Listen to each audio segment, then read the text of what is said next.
일본을 방문 중인 이낙연 국무총리와 아베 신조 일본 총리가 오늘 오전 일본 총리 관저에서 만나 21분간 회담을 가졌습니다. 이 총리는 이 자리에서 아베 총리에게 문재인 대통령의 친서를 전달했고 지금의 한일 관계를 이대로 방치할 수 없다는 데 인식을 같이 했습니다. 올해 3분기 우리 경제가 0.4% 성장하는 데 그쳤습니다. 지난 2분기 성장률인 1%보다 0.6%포인트 낮은 수치로 연간 성장률도 2%에 못 미칠 가능성이 커졌습니다. 현대차의 3분기 영업이익이 1년 전보다 30% 넘게 늘었지만 전분기에 비해 70% 가까이 줄어든 것으로 나타났습니다.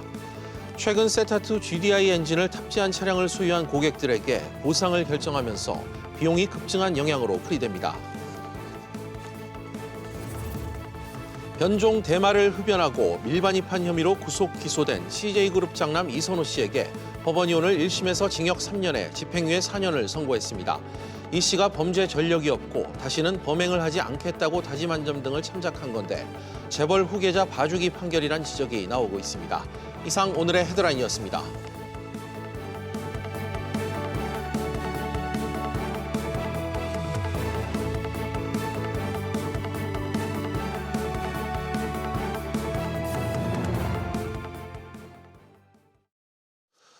우리 경제가 지난 3분기에 전분기 대비 0.4% 성장하는 데 그쳤습니다. 올해 성장률 2% 턱걸이를 위해서는 적어도 0.6% 이상 성장이 필요했다는 점을 고려하면 기대에 못 미친 수치라는 평가입니다. 임종윤 기자가 보도합니다. 지난 3분기의 우리 경제는 예상보다 다소 낮은 전분기 대비 0.4% 성장에 그쳤습니다. 지난 2분기에 1.2%에 달했던 정부의 성장 기여도가 0.2%로 대폭 줄어든 게 직접적인 이유였습니다. 정부 소비가 무상교육 및 의료 등 사회복지 지출을 중심으로 증가세를 이어갔으나 정부 투자는 전분기 큰 폭 증가에 따른 기저효과가 작용하면서 전분기 수준에 그친 데 기인한 것입니다. 부문별로 보면 정부와 민간 등 소비 부문과 설비 투자의 증가세는 이어졌지만 건설 투자가 5% 넘게 마이너스를 기록하면서 전체 성장률을 깎아내렸습니다. 수출은 반도체와 자동차 등을 중심으로 4.1% 증가했습니다. 업종별로는 제조업과 농림업, 서비스업은 증가했지만 전기, 가스, 수도 사업이 두 자릿수 감소를 기록했고 건설업도 역성장하는 데 그쳤습니다. 이렇게 3분기 성장률이 부진하면서 올해 성장률이 2%도 어렵다는 전망이 나옵니다. 실제로 이주열 한국은행 총재도 오늘 국회 기재위 국감에서 올해 2% 성장이 현재로서는 쉽지 않을 것이라면서 우려한다고 밝히기도 했습니다. 올해 2%의 성장을 하려면 4분기 성장률을 1%까지 끌어올려야 되지만 악화되는 대내 여건을 감안할 때 사실상 어렵다는 전망이 지배적입니다. SBS MBC 임종윤입니다. 이낙연 국무총리와 아베 신조 일본 총리가 회담을 갖고 두 나라의 협력이 중요하다는 데 의견을 오늘 모았습니다. 이번 회담이 일본의 경제 제재 등 얼어붙은 한일 관계를 복원하는 계기가 될지 주목됩니다. 취재기자 연결해 들어보겠습니다. 권세욱 기자. 네, 권석입니다. 네, 양국 총리가 오늘 오전 회담을 통해 공감대를 좀 형성을 했다고요. 네, 이낙연 국무총리와 아베 신조 일본 총리는 두 나라가 중요한 이웃 국가로서 한일 관계의 어려운 상태를 이대로 방치할 수 없다는 데 인식을 같이 했습니다. 조세영 외교부 차관의 설명 들어보시죠. 한일 관계의 경색을 조속히 타개하기 위해서 양국 외교 당국 간 대화를 포함한 다양한 소통과 교류를 촉진시켜 나가기를. 권 기자, 아베 신조 일본 총리는 어떤 반응을 보였습니까? 아베 총리는 문제 해결을 위한 외교 당국 간 의사소통을 계속하자고 화답했습니다. 다만 한국이 국가 간 약속을 지켜 건전한 관계로 되돌려가는 계기를 마련해야 한다고 강조했습니다. 이는 징용배상 문제에 대한 해결책을 한국 정부가 마련해야 한다는 기존 입장과 같습니다. 이 때문에 일본 언론에서는 양 총리의 회담이 평행선으로 끝났다는 평가가 나옵니다. 네, 문재인 대통령의 친서도 전달됐다고요? 네, 이낙연 총리가 회담이 마무리되기 전 아베 총리에게 전했는데요. 친서에는 두 나라의 현안이 조기에 해결될 수 있도록 서로 노력해 나가자는 취지의 문구가 포함된 것으로 알려졌습니다. 이에 따라 이번 회담을 계기로 양국 간 대화가 본격화되고 한일 정상회담으로까지 이어져 경색 국면이 풀릴지 주목됩니다. SBS CNBC 권세욱입니다. 다음은 3분기 기업 실적 소식입니다. 현대자동차가 3분기 실적을 오늘 발표했습니다. 스포츠 유틸리티 차량 SUV 인기몰이로 1조 원대 영업이익을 기대하기도 했지만 엔진 결함에 대한 이 평생 보증으로 비용이 발생하면서 3천억 원대 영업이익에 그쳤다고 합니다. 취재기자 연결합니다. 윤지혜 기자. 네, 윤지혜입니다. 네, 현대차 실적 어떻게 나왔습니까? 네, 현대차는 2019년 3분기 영업이익이 3,785억 원을 기록했다고 밝혔습니다. 지난해 3분기 10년 만에 최악인 실적을 거둔 것에 대한 기저효과로 31%의 성장률을 기록했지만 올 2분기와 비교하면 70% 가깝게 영업이익이 줄었는데요. 주요 요인은 6천억 원가량의 충당금이 품질 비용으로 반영됐기 때문입니다. 최근 현대차는 세차 후 GDI 엔진을 탑재한 차량을 소유한 고객들에게 평생 보증을 결정한 바 있습니다. 이에 따라 3분기 영업이익률이 1.4%를 기록했습니다. 윤 기자, 해외 시장 성적표는 어떻게 나왔나요? 네, 현대차는 3분기 해외 시장에서 110만 3천여 대를 팔았습니다. 지난해와 비교하면 1.6% 줄었는데요.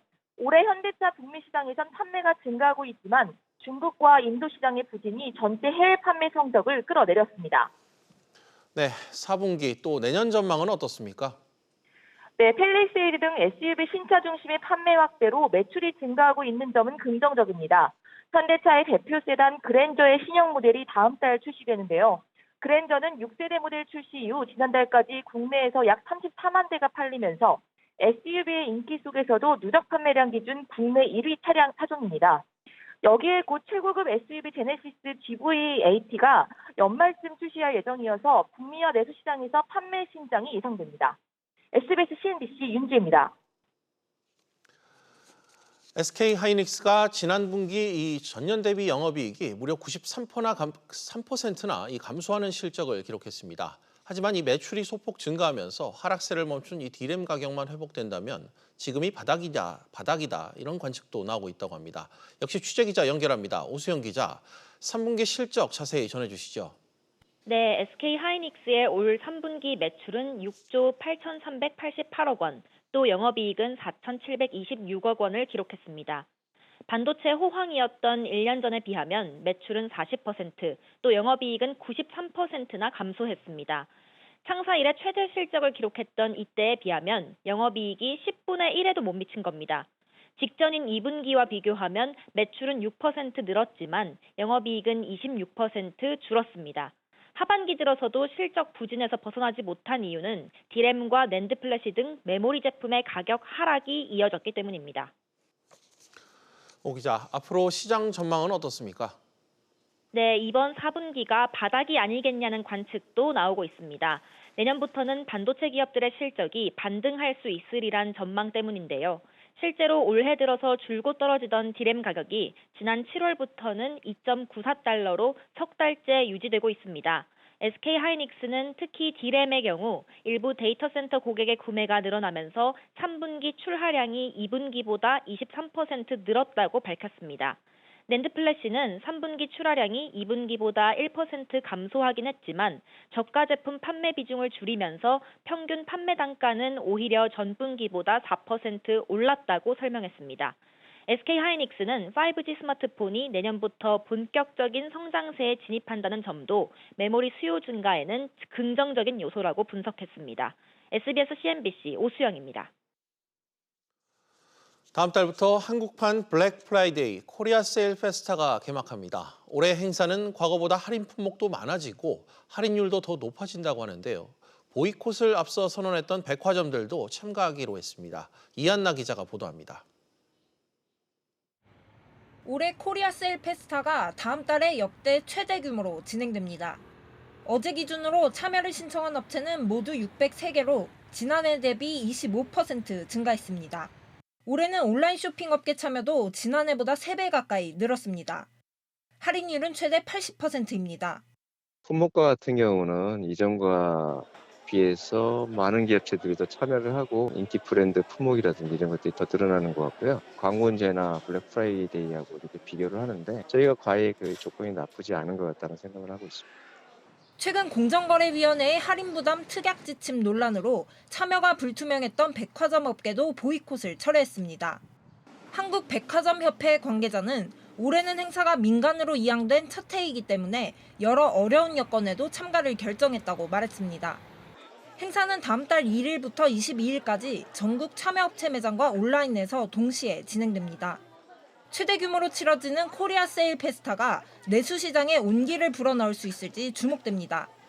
SBS CNBC 이한나입니다. 서울의 아파트 청약 열기가 계속해서 달아오르고 있습니다. 비인기 브랜드 또 소형단지의 청약 경쟁률도 평균 수십 대 1, 최고 200대 1을 넘기고 있다고 하는데요.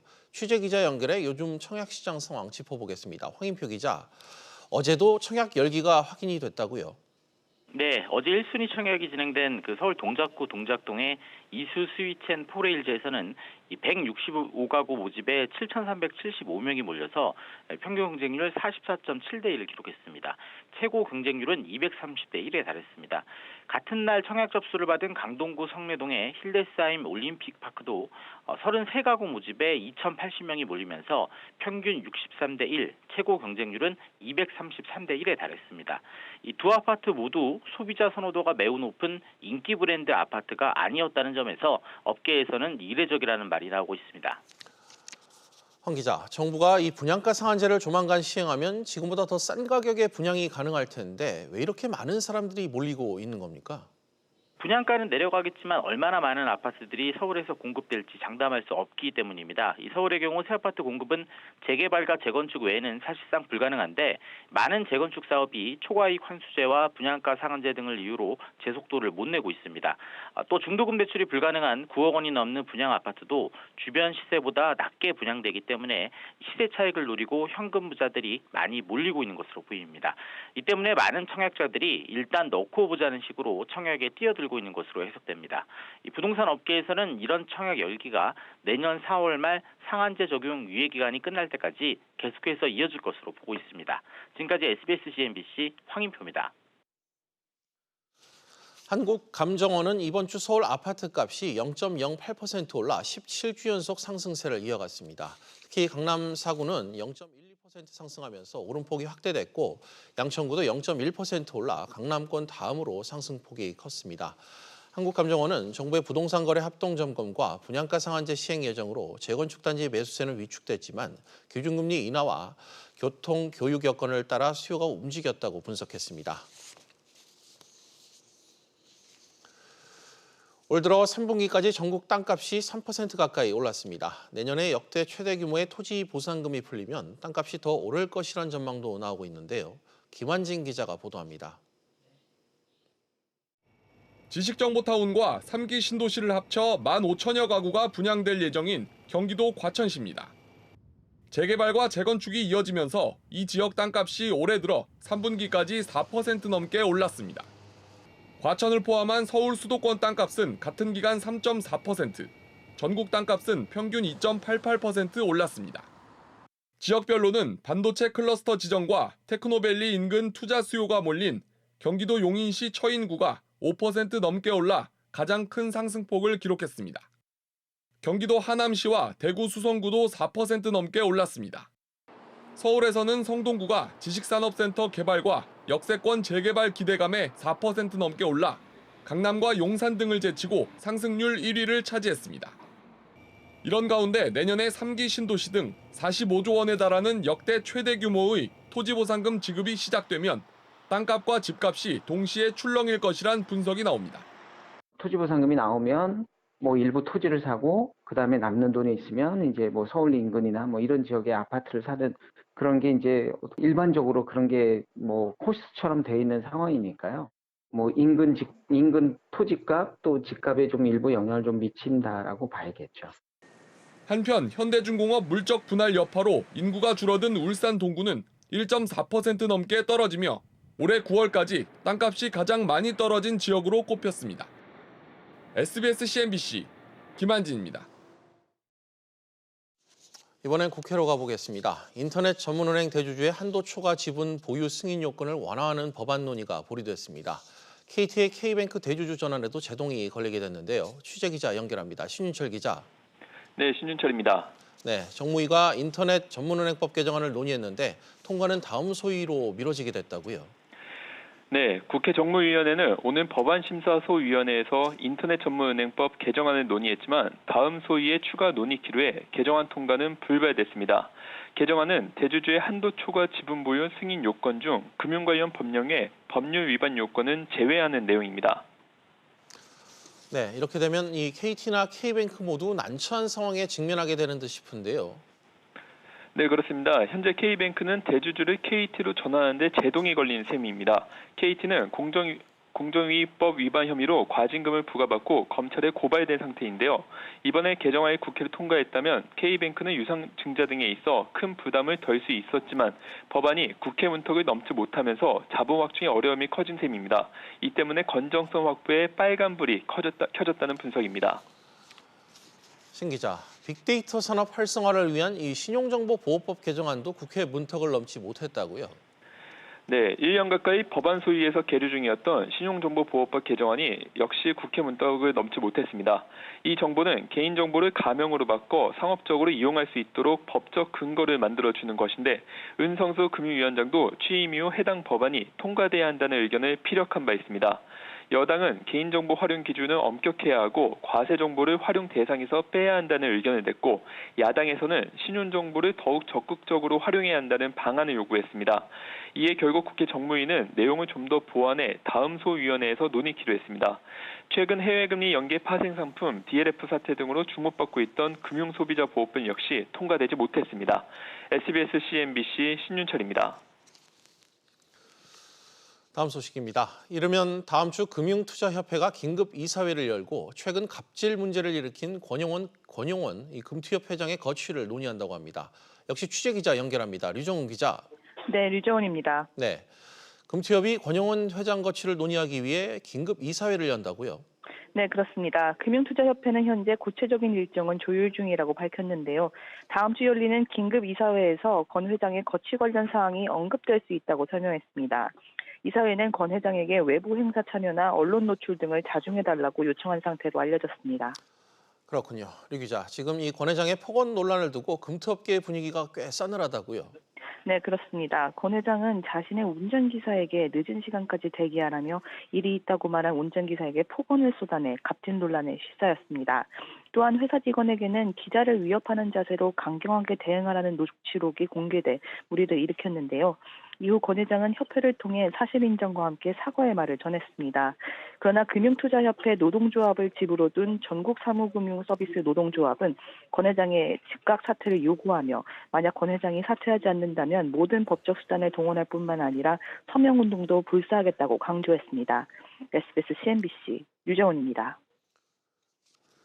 삼성전자가 미국 실리콘밸리 삼성 테크데이 2019를 열고 기존 제품보다 성능이 20% 향상된 차세대 스마트폰 코어 엑시노스 990과 기존 다운로드 속도보다 2배 빠른 5G 모뎀 엑시노스 모뎀 5123을 공개했습니다.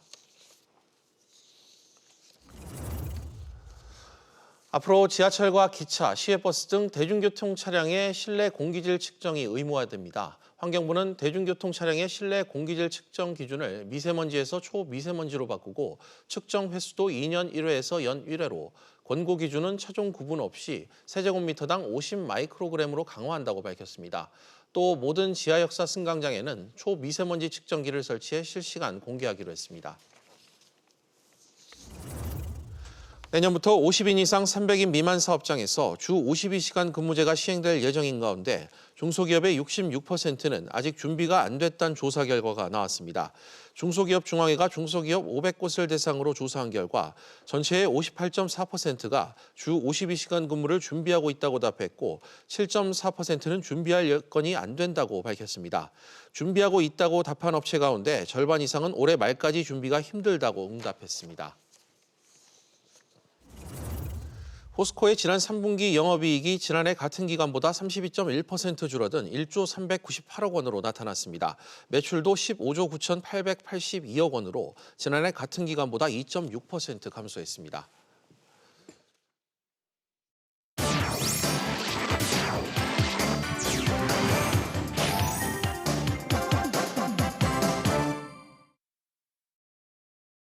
주요 이슈를 체크해보는 시간, 이슈 체크 오늘입니다. 그럼 먼저 첫 번째 이슈부터 보도록 하겠습니다. 화면 보시죠.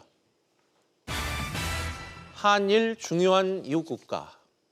이낙연 국무총리가 오늘 오전 아베 신조 일본 총리와 만났습니다. 한일 양국 갈등 상황을 이대로 둬선 안 된다는 데 뜻을 모으면서 정상회담 등 이 양국 대화 가능성에 무게가 실리는 모습인데요. 취재 기자 나와 있습니다. 오정혜 기자. 이 총리와 아베 총리 어떤 이야기를 오늘 나눴습니까? 네, 두 총리는 오늘 오전 11시 10분쯤부터 20여 분간 도쿄 총리 관저에서 회담했습니다.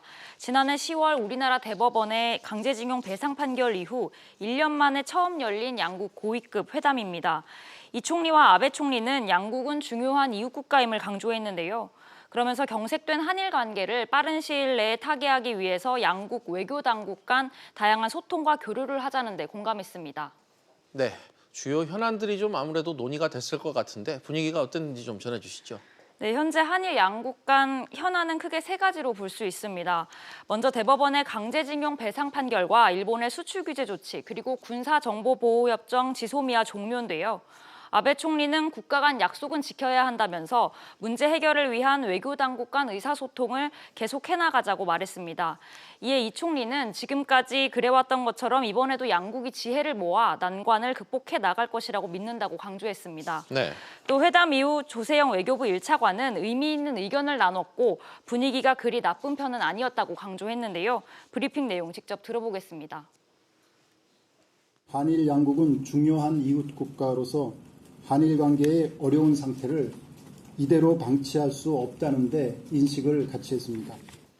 오 기자, 문재인 대통령의 친서에는 어떤 내용이 담겼는지도 궁금합니다. 아베 총리 반응도 좀 나왔나요? 네, 이 총리가 전달한 문재인 대통령 친서는 한 페이지 분량인데요. 양국이 가까운 이웃으로서 동북아 평화와 안정을 위해서 협력해야 할 파트너임을 강조하는 취지가 담겨진 것으로 전해졌습니다. 양국 갈등이 조기에 해결될 수 있도록 노력해 나가자는 의미인데요. 아베 총리는 회담장에서 친서를 확인하진 않았고 친서에 대해 감사하다는 뜻을 전한 것으로 알려졌습니다. 네, 오늘 이 회담을 계기로 정상회담이 좀 열릴 것이다. 이런 관측도 조심스럽게 나오고 있는데 실제 양국 갈등 좀 풀릴 기미가 좀 보일까요? 네, 다음 달 에이펙 정상회담 등을 통해서 문재인 대통령과 아베 총리의 회담 가능성에도 무게가 실리고 있습니다. 다만 전문가들은 양국 간 입장차를 좁히지 못한 상태에서 구체적인 합의에 이르긴 어려울 것이란 입장인데요. 전문가 의견 들어보시죠. 대화 촉진에 공감했다는 것은 의미가 있다고 봅니다. 아세안 플러스3에서는 한중일의 정상이 반드시 참석하기 때문에 그 사이에서 양자 회담은 충분히 가능성이 있습니다. 전체적으로는 이제 그동안 너무 관계가 갈등이 악화되는 국면을 계속해왔기 때문에 지금쯤에 있어서는 이제 정상화시키는 방향으로 노력하자라고 하는 기조가 아닌가 그렇게 판단이 듭니다. 지소미아 효료 종료까지 약 한 달 정도가 남았는데 이 기간이 한일 정상 간 문제 해결점을 찾을 수 있는 골든타임으로 보입니다. 네, 오 기자 잘 들었습니다. 네, 그럼 다음 이슈로 넘어가겠습니다. 두 번째 이슈입니다. 이선호 집행유예 4년. 변종 대마 흡연과 밀반입 혐의로 구속 기소된 CJ그룹의 장남 이선호 씨가 오늘 1심에서 집행유예를 선고받고 풀려났습니다. 이 내용은 김성훈 기자와 자세히 짚어보도록 하겠습니다. 김 기자, 먼저 오늘 오후 재판 결과 소식부터 좀 전해주시죠. 네, 인천지방법원은 오늘 마약류 관리에 관한 법률 위반 혐의로 구속 기소된 이선호 씨에게 징역 3년에 집행유예 4년, 추징금 2만 7천 원을 선고했습니다. 이 씨는 이에 따라 구속 48일 만에 석방됐는데요. 재판부는 이 씨가 저지른 범행의 법정형은 무기징역이나 5년 이상의 징역형으로 중한 범죄지만 범죄 전력이 없고 잘못을 뉘우치고 있는 점 등을 참작했다고 설명했습니다. 이 씨는 지난달 1일 새벽 인천공항을 통해 변종마약인 액상 대마 카트리지와 캔디 젤리형 대마를 밀반입하려다 세관에 적발됐습니다. 또 올해 4월부터 8월까지 미국에서 수차례에 걸쳐 변종 대마를 흡입한 혐의도 받았습니다. 앞서 검찰은 이 씨에 대해 징역 5년을 구형한 바 있습니다. 김 기자, 그런데 이 씨가 이 수감중에 거의 매일 변호인을 만났다는 이른바 황제 접견 논란이 불거지기도 했지 않습니까? 네, 이 씨는 지난달 6일 구속됐는데요. 수감 뒤 변호인 접견 기록이 알려졌는데 주말과 공휴일을 제외하고 평일은 하루도 빠지지 않고 변호인을 만난 것으로 확인됐습니다. 법무부는 이 씨의 방어권 행사 차원에서 법률적으로 문제가 없다는 입장을 밝혔는데요. 하지만 자신의 범죄 행위를 인정해 검찰에 자진 출두했던 이 씨가 수시로 변호사를 만난 것을 두고 접견을 휴식 시간으로 쓴 것 아니냐는 지적이 나왔습니다. 그렇군요. 앞서 또 다른 대기업 3세들도 이 마약 투약 혐의로 기소가 됐지만 역시 집행유예로 풀려난 바 있죠.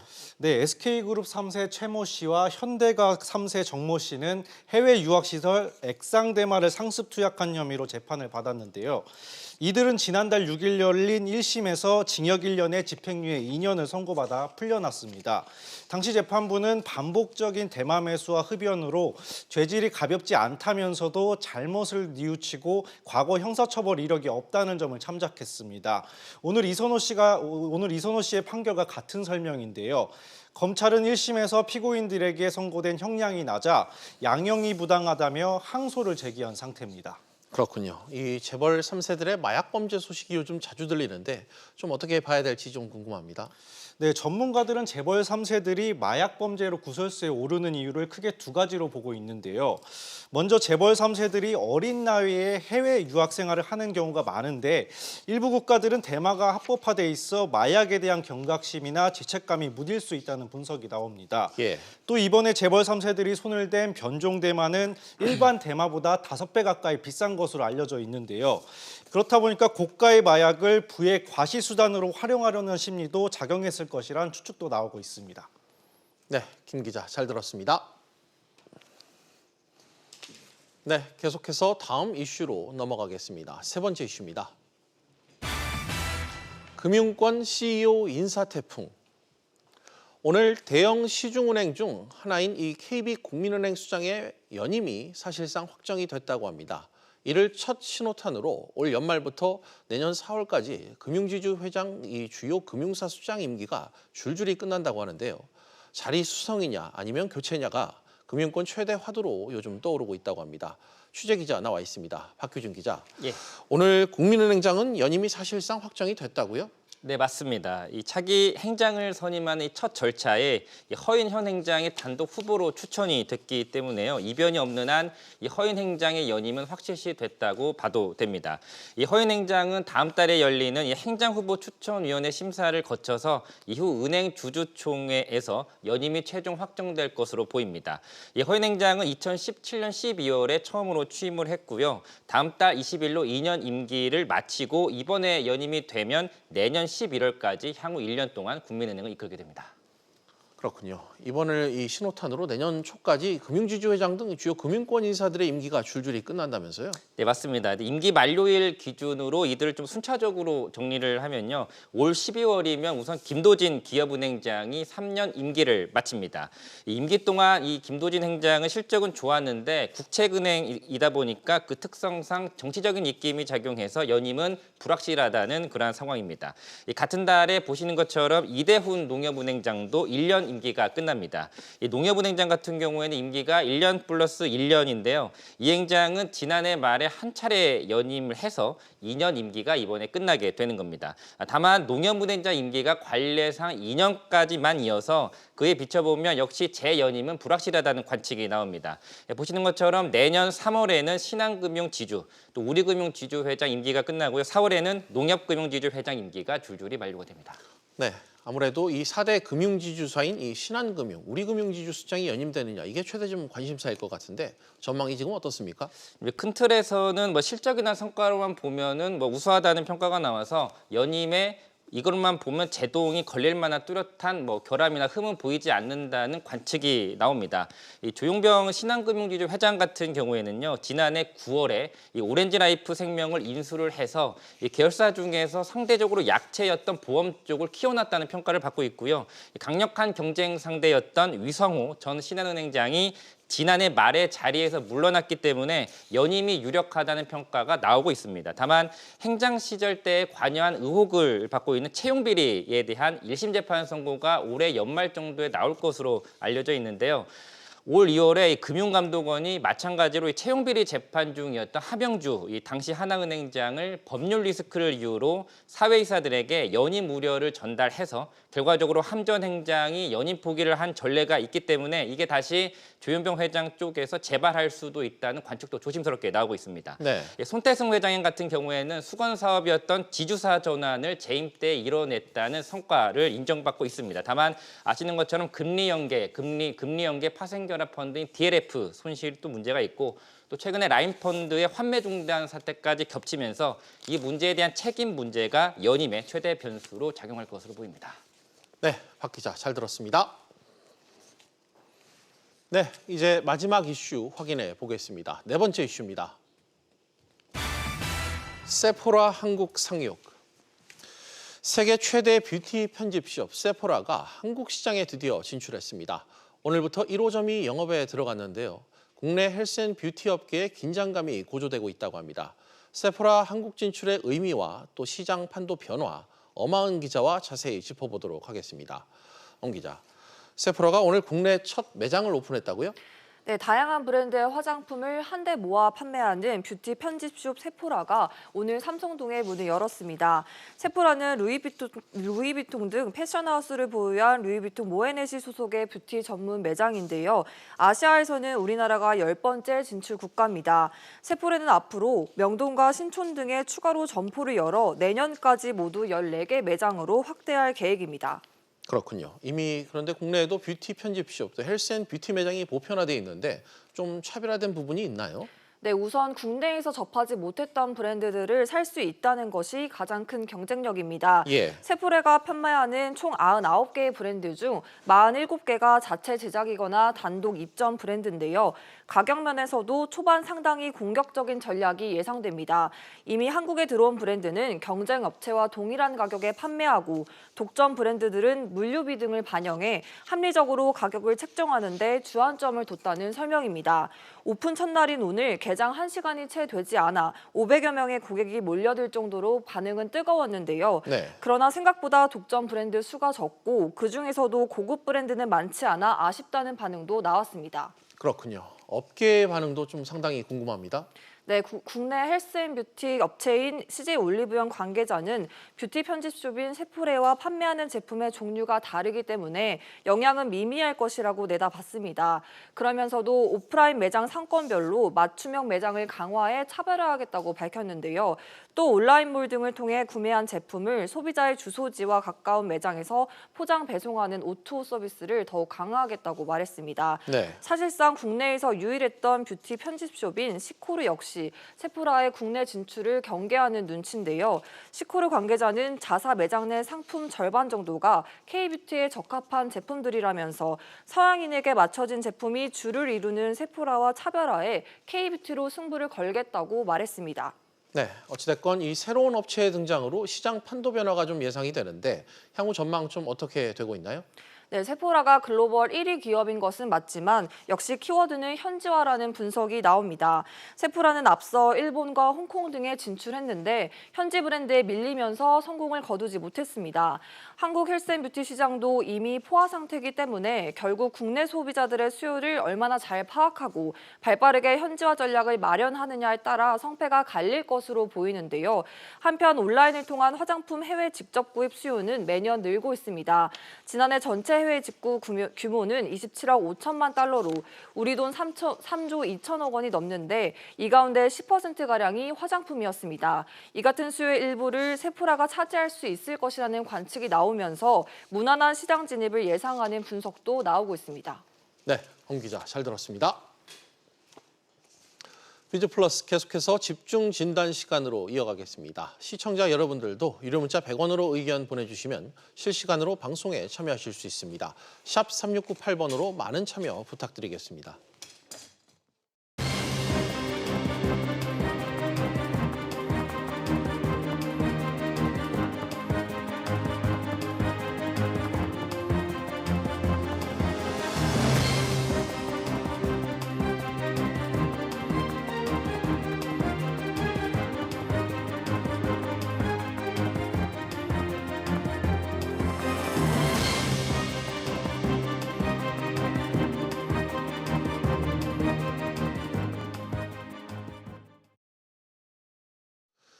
최근 경제계의 관심은 한은이 오늘 내놓았던 이 3분기 실질 GDP 성장률 속보치에 집중이 됐었습니다. 올해 2%대 성장률을 지켜낼지 가늠할 수 있는 수치였기 때문인데요. 결론부터 말씀드리면 올해 2% 성장은 어렵다는 게 중론입니다. 오늘도 전문가 모시고 관련 내용 이야기 나눠보는 시간 갖겠습니다. 김대종 세종대학교 경영학부 교수 스튜디오에 모셨습니다. 교수님 어서 오십시오. 안녕하십니까. 네. 교수님, 올해 연간 성장률 2%대 사수를 위해선 적어도 3분기에 0.6% 이상의 성장이 좀 필요하다. 이런 네. 견해가 지금 상당히 많았었잖아요. 근데 결과는 0.4% 성장에 오늘 그친 걸로 파악이 됐습니다. 먼저 이런 결과가 나온 배경, 어떤 부분을 좀 꼽고 계십니까? 우리나라의 이제 올해 경제 성장률을 분기별로 보면 1분기에는 이제 마이너스 0.4, 그다음에 2분기가 1%, 그다음에 이번에 3분기가 이제 0.4% 나왔습니다. 그래서 4분기에 우리가 총 성장률을 목표를 채우려고 그러면 상당히 많이 높아져야 되거든요. 그래서 예. 우리나라 총 국가 예산이 470조입니다. 네. 내년에는 한 10% 올라서 한 510조 정도 예상하고 있는데 정부가 하고 있는 경제 정책은 두 가지인데요. 재정 정책과 금융 정책입니다. 예. 금융 정책은 일단 금리를 1.25%로 최대한으로 낮추었고 정부가 하고 있는 470조라고 하는 예산을 가지고 재정 정책을 해야 되는데 국가 예산을 1, 2분기에 다 조기에 집행을 하다 보니까 3분기에는 이렇게 국가 예산의 재정 지출에 대한 효과가 많이 반감된 것입니다. 예. 정부는 이러한 재정 지출을 가지고 우리나라는 전체 예산의 3분의 1, 약 33%가 다 복지비에 쓰고 있고요. 예. 두 번째가 교육비, 세 번째가 10% 정도가 국방비로 나가고 있습니다. 그래서 우리나라의 국가 예산을 좀 더 효율적이고 생산성을 올리는 데 투자가 되었다 그러면 그게 성장률로 더 많이 이어졌을 텐데 그러한 부분에 대해서는 이주열 총재도 생산성을 올리는 부분으로 국가 재정을 좀 집행해 줘야 된다 이렇게 언급도 했습니다. 알겠습니다. 어려운 이 경제 상황 속에서 그나마 성장세 이 상반기에 이 성장세를 떠받쳤던 게 방금 말씀하신 대로 정부의 재정이었습니다. 근데 이게 재정만으로 성장률을 끌어올리기 쉽지 않다. 뭐 이제 이런 선고를 좀 내린 오늘 성장률 수치라고 봐야 될까요? 예, 그렇습니다. 국가가 하는 이 재정 정책은 한계가 좀 있습니다. 예. 우리나라 기업에서 전부 다 차지하는 게 민간 기업이 한 7, 80%를 차지하거든요. 예. 그래서 이제 우리나라의 GDP를 차지하는 게 소비, 투자, 정부 지출, 그다음 네 번째가 수출 빼기 수입입니다. 이와 같이 전체 국가 GDP를 차지하는 것 중에 소비가 한 60% 정도 차지하고 네. 투자가 한 10에서 20%, 또 국가 예산이 한 20% 정도 차지하거든요. 그래서 가장 중요한 것은 어떻게 보면 정부의 재정 지출보다도 민간 기업이 더 투자를 활성화하고 일자리를 만들어내는 것도 전부 다 민간 기업의 양질의 일자리입니다. 정부가 국가 예산을 통해서 만들어내는 일자리들은 단기적이거나 사회복지 또 60대 일자리가 많기 때문에 예. 40대고 또 제조업 중심의 일자리를 만들어내는 정책이 필요하다. 우리나라는 세계 최고의 제조업 중심 국가입니다. 우리나라보다 제조업이 더 많은 국가는 중국, 미국, 독일, 일본 이와 같이 우리나라가 5위인데요. 예. 우리나라는 제조업 중심의 국가인데 이와 같이 제조업 중심이 더 성장할 수 있는 그런 쪽으로 예산을 집행해야 된다. 이렇게 말씀드릴 수 있습니다. 알겠습니다. 오늘 발표된 자료도 세세하게 좀 뜯어볼까요? 이 전반적인 지표가 좋지 않은 모습입니다. 특히 이 민간 소비, 투자 부진이 오늘 눈에 띈다는 지적이 많았습니다. 예, 맞습니다. 민간 소비가 굉장히 부진했었고 특히 많이 감소했던 게 SOC, 건설 투자였습니다. 예. 보통 우리나라에서 이제 일자리를 가장 많이 만들어내는 게 서비스하고 두 번째가 건설 투자입니다. 예. 건설 투자를 정부가 SOC, 즉 건설과 투자, 고속도로라든지 뭐 댐이라든지 이런 SOC 사업을 많이 줄이고 이 많은 부분을 복지 예산을 많이 전용을 했습니다. 네. 이제 예산 배정을 어디에 많이 하느냐 이렇게 할 때 당시에 건설 SOC 분야보다는 복지 분야에 한 3분의 1 정도로 투입이 되고 그러니까 SOC 부분이 많이 줄어들게 되니까 국내 일자리도 많이 부족해졌고 또 이번에 건설 투자에 대한 성장률도 굉장히 낮게 나온 것입니다. 그래서 정부는 이런 예산을 좀 배분을 할 때 좀 더 성장률과 일자리를 만드는 되는 쪽으로 예산 배분을 할 필요가 있다. 이렇게 말씀드릴 수 있습니다. 예. 생산성을 좀 끌어올릴 수 있는 그런 분야에 좀 정부 재정이 투입돼야 된다는 지적을 계속해서 해주고 계십니다. 반면 이 수출 부문은 다소 개선된 모습을 오늘 보였습니다. 사실 지난달까지 9개월 연속 감소하면서 걱정을 계속 이렇게 키워왔었는데 이 수치를 좀 다행으로 봐야 될까요? 어떻게 보셨습니까? 예, 정말 좀 다행인데요. 우리나라는 무역 의존도가 87%입니다. 무역 의존도는 국가 GDP 중에 수출과 수입을 더한 것인데요. 우리나라는 수출과 수입의 그 의존도가 87%나 될 정도로 예. 굉장히 중요한 역할을 합니다. 그래서 다행히 이제 미중 무역 전쟁이 이제 미미한 합의지만 좀 미니 합의로 좀 끝났고 오늘 다행히 또 이낙연 총리하고 아베 총리가 좀 양국 간의 관계 개선을 하자. 이렇게 예. 좀 합의까지 좀 해서 이제 자세하게 진행이 좀 될 텐데요. 또 한일 갈등도 있었고 그다음에 홍콩이 우리나라의 4번째 교역국입니다. 예. 우리나라는 가장 크게 교역하는 국가가 중국, 미국, 일본, 그다음에 4번째가 홍콩이거든요. 예. 또 홍콩 사태가 계속 장기화되면서 홍콩과의 교역도 많이 줄었기 때문에 이렇게 있었지만 어쨌든 미중 합의가 좀 미니 합의지만 끝났고 우리나라는 반도체와 자동차 수출이 많이 늘어나면서 3분기에는 수출이 큰 역할을 좀 했습니다. 알겠습니다. 하지만 이 전체 성장률에서 놓고 봤을 때는 아직까지는 큰 역할을 좀 하지 못하고 있다. 이런 지적이 좀 나오고 있는데 교수님, 적어도 올 4분기까지는 좀 의미 있는 반등을 좀 기대하기는 어렵다. 이런 관측이 냉정히 좀 많은데 수출 전망 좀 어떻게 하고 계십니까? 저도 참 걱정이 많습니다. 어떻게 하면 우리나라의 수출을 좀 많이 늘릴 수 있느냐. 저는 제일 좋은 방법이 우리나라는 아까 앞에서 말씀드린 것 같이 제조업은 세계 최고의 5위나 예. 되는 국가이기 때문에 제조업의 중심의 국가로 더 우뚝 서도록 해야 된다. 그리고 특히나 보면 우리나라의 기업들이 우리나라에서 공장을 짓는 거, 우리나라 일자리를 만드는 것을 보통 우리가 FDI라고 부르서요. 외국인 예. 직접 투자라고 하는데 우리나라 기업들이 우리나라에서 공장을 짓고 우리나라 근로자를 고용하는 것이 아니라 우리 외국에 수출되는 것이 우리나라에 유입된 것보다 3배나 많습니다. 네.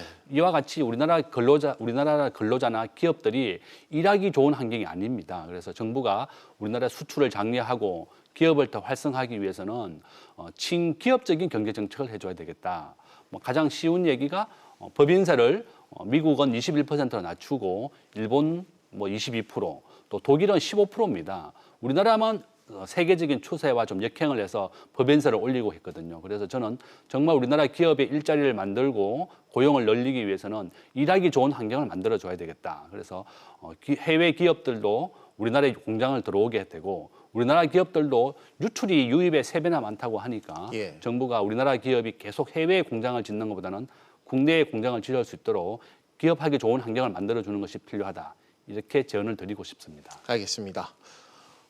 정부의 공식 입장은 아닙니다만 얼마 전에 홍남기 경제부총리께서 올해 성장률은 이 IMF 또 OECD 수준 전망 그러니까 2에서 2.1% 정도 예상한다.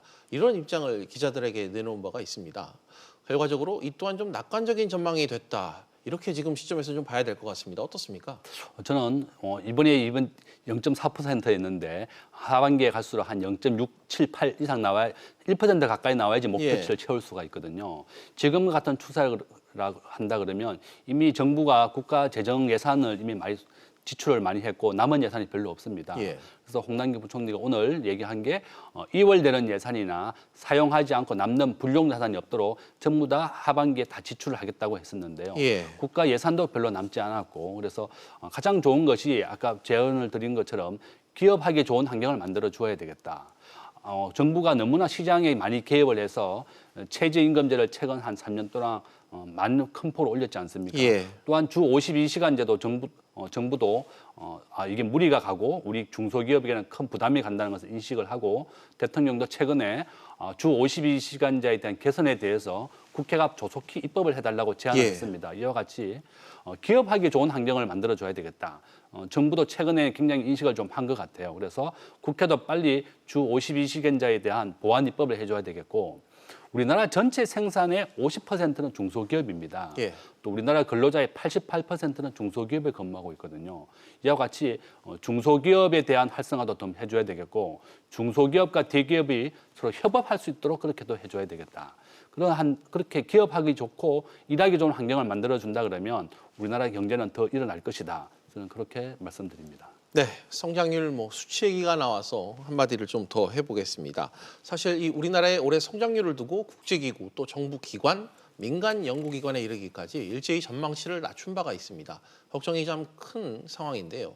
만약 교수님 지금 이 예상대로 올해 성장률이 2%를 밑돈다고 한다면 글로벌 금융위기 국면이었던 2009년 이래 이 최저치를 기록할 것 같다고 지금 이 관측이 나오고 있는데 우리 경제에 이 2% 이하는 이 적자는 불안감을 심어주는 좀 가늠자, 좀 촉매제가 될 것 같다 이런 생각도 드는데 어떠십니까? 예, 맞습니다. 우리나라가 마이너스 성장을 하거나 2% 이하로 떨어지는 것은 IMF 위기라든지 예. 그다음에 2009년도의 금융위기 때만 이렇게 마이너스가 2% 이하였거든요. 네. 만약에 이번 하반기까지 2%를 못 채운다 그러면 우리나라가 금융위기 상황 정도까지보다도 더 어려운 상황으로 놓이게 네. 되는 겁니다. 경제 성장률이 중요한 이유는 기업들이 투자를 하고 또 기업이 일자리를 만들어내는 것에 가장 중요한 부분이 바로 경제 성장률이기 때문에 그렇습니다. 예. 우리나라의 이제 잠재 성장률, 기업이 가만히 있어도 성장하는 자연 성장률, 잠재 성장률이 2%인데 기업의 잠재 성장률만큼도 못 채우게 됐다고 하는 것은 정부가 너무 시장에 대해서 과도하게 개입을 한 것이기 때문에 예. 그런 영향이 크거든요. 아까 앞에서 말씀드린 것 같이 주 52시간제라든지 최저임금제라든지 뭐 이런 다양한 방법으로 정부가 시장에 개입을 많이 했어요. 그래서 가장 좋은 방법은 친기업적인 정책으로 만들어줘야 된다. 싱가포르는 최저임금제가 없음에도 불구하고 6만 불이 넘는 아시아에서 가장 잘 사는 국가입니다. 예. 우리나라 정부가 과도하게 시장에 개입해서 최저임금제를 뭐 8,500원 딱 정하는 것보다는 이제 더 이상 시장 최저임금제를 정부가 몇 퍼센트 이렇게 강제로 개입하지 말고 좀 맡겨놓고 민간 기업이 스스로가 위기를 극복할 수 있도록 좀 도와줘야 되겠다. 저는 그렇게 말씀드리겠습니다. 예.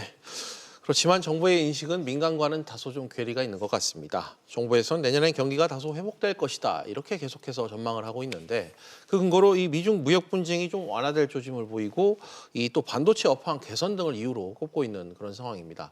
사실 이런 전망도 지나치게 긍정적인 게 아닌가 이런 판단이 좀 드는데 교수님께서는 이 정부의 인식을 좀 어떻게 평가하십니까?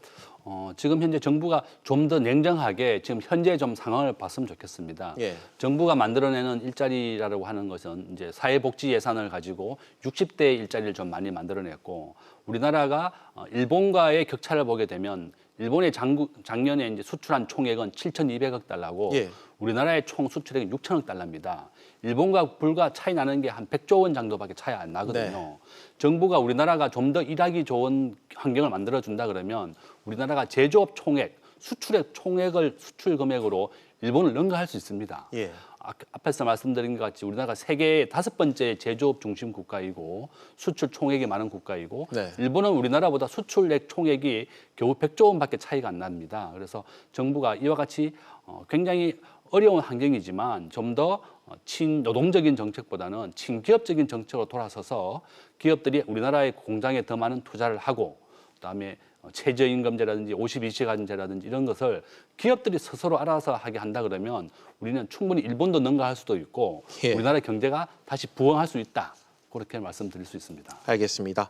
정부가 이 성장세 회복을 위한 이 정책적인 노력을 좀 생산적인 방향으로 기울였으면 하는 이 바람을 좀 말씀을 하신 것 같습니다. 오늘 말씀은 여기까지 듣도록 하겠습니다. 교수님 오늘 나와주셔서 고맙습니다.